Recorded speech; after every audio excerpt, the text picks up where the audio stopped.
महाराज,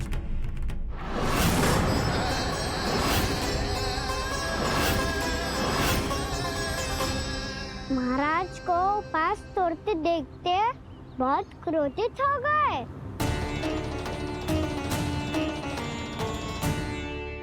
बहुत बड़े भक्त हैं आप, परंतु आप ये नहीं जानते अपने अतिथियों के साथ कैसा व्यवहार करना चाहिए। आपने हमें साथ भोजन करने का वचन दिया था, पर अपना व्रत क्यों तोड़ा आपने? महर्षि, मैंने भोजन नहीं ग्रहण किया। कहीं मुहूर्त न निकल जाए इस कारण मैंने एक तुलसी का पत्ता ग्रहण कर लिया। 56 भोग खाया हो या एक पत्ता, अपना व्रत तोड़कर अतिथियों का अपमान किया है, मेरा अपमान किया है। अब आपको दंड भोगना होगा ताकि आप सीख पाएं कि अतिथियों के साथ कैसा व्यवहार होना चाहिए।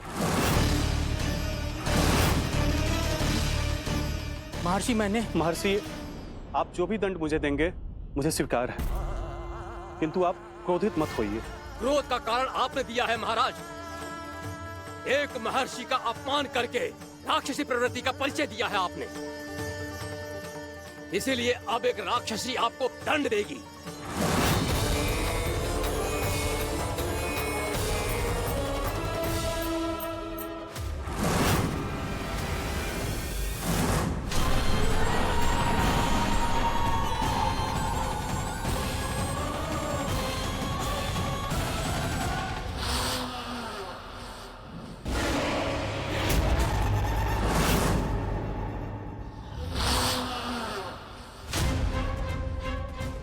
हे प्रभु, यदि मैंने सच में महर्षि का अपमान करने की भूल की हो तो मैं उसका परिणाम भोगने के लिए प्रस्तुत हूं। ओम नमो नारायणाय, ओम नमो नारायणाय नमः। महर्षि दुर्वासा को यह आभास ही नहीं था कि महाराज अम्बरीश ने उनका अपमान नहीं किया था, फिर भी उसे अपमान मान के वो श्री नारायण के भक्त पे संदेह कर रहे थे। मैंने भी तो भोला राम की भक्ति पे संदेह किया था। हे नारायण, ये क्या पाप हो गया मुझसे?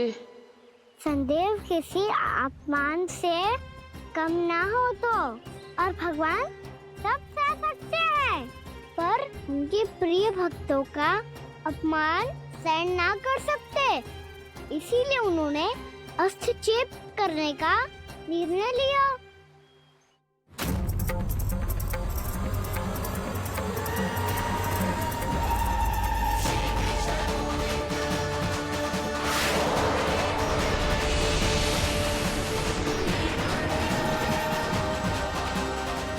ओम नमो नारायणाय।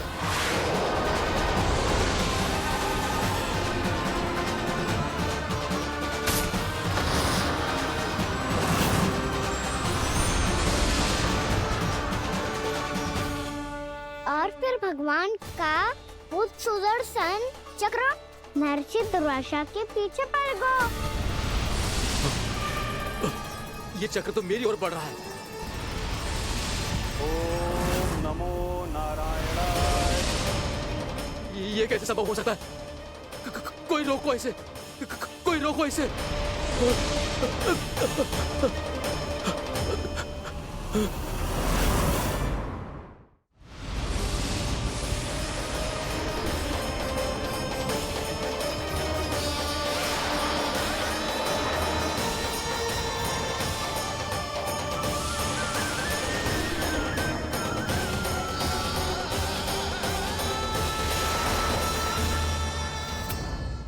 चक्र से अपने प्राण कैसे तैसे बचाते बचाते महर्षि दुर्वासा ब्रह्मलोक जा पहुँचे।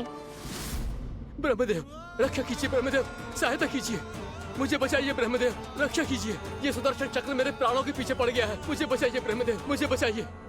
महर्षि, मैं चाहकर भी आपकी सहायता नहीं कर सकता।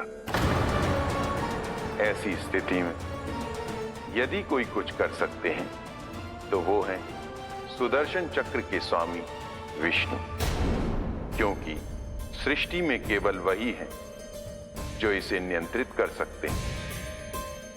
वो ही इसे वापस लौटने का आदेश देकर आपके प्राणों पर छाए हुए संकट को दूर कर सकते हैं। किंतु हां, मैं सुदर्शन चक्र से इतना अवश्य कहूंगा कि जब तक आप विष्णु लोक में पहुंच नहीं जाते, वो आपको किसी भी प्रकार की हानि ना पहुंचाए। आपका बहुत बहुत धन्यवाद। आपकी सदा ही जय हो।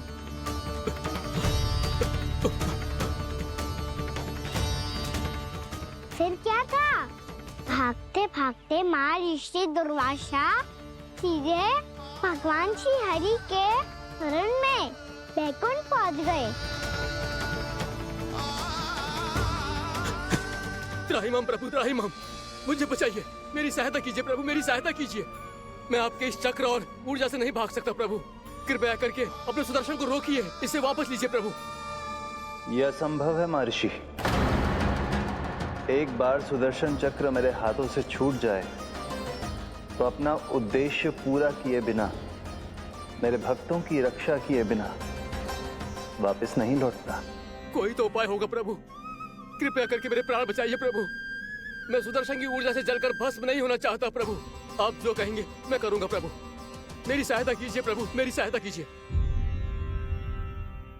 एक उपाय है, किंतु मुझे नहीं लगता कि आप वो कर पाएंगे। मैं अवश्य करूंगा। मैं अपनी प्राण रक्षा के लिए कुछ भी करूंगा प्रभु। आपने मेरे भक्त राजा अम्बरीश को भक्ति का कर्तव्य निभाने के लिए अपमानित और दंडित किया है महर्षि, पर भक्त की रक्षा करना भगवान का कर्तव्य है। इसलिए यदि आप भक्त राजा अम्बरीश के पास जाकर क्षमा याचना करें और यदि वो आपको क्षमा कर दे, तो ही ये चक्र आपके प्राण लिए बिना लौट सकता है। अन्यथा आप तो जानते हैं महर्षि, मेरे भक्त का अपमान मेरा अपमान। भक्त का अपमान भगवान के अपमान से कम ना हो तो है। महर्षि दुर्वासा को भी ये बात समझ आई और फिर उन्होंने महाराज अम्बरीश से क्षमा याचना की। महाराज, महाराज, महाराज, महाराज, महाराज, मुझे क्षमा करें महाराज। मुझसे बहुत बड़ी भूल हो गई महाराज। मुझसे बहुत बड़ी भूल हो गई महाराज। महर्षि, आप हमारे चरण छुए ये उचित नहीं। महाराज, महाराज अम्बरीश, आप नारायण के सच्चे भक्त हैं। मैंने आपको अपमानित किया, दंडित करने का प्रयास किया महाराज। इस अपराध के लिए मुझे क्षमा कीजिए महाराज, और इस सुदर्शन चक्र से मेरे प्राण बचाइए महाराज।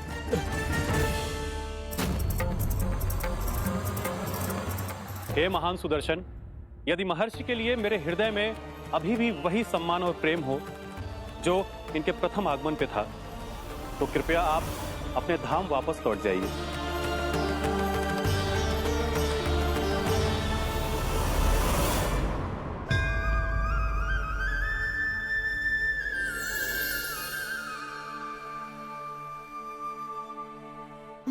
आपका बहुत बहुत धन्यवाद महाराज अम्बरीश।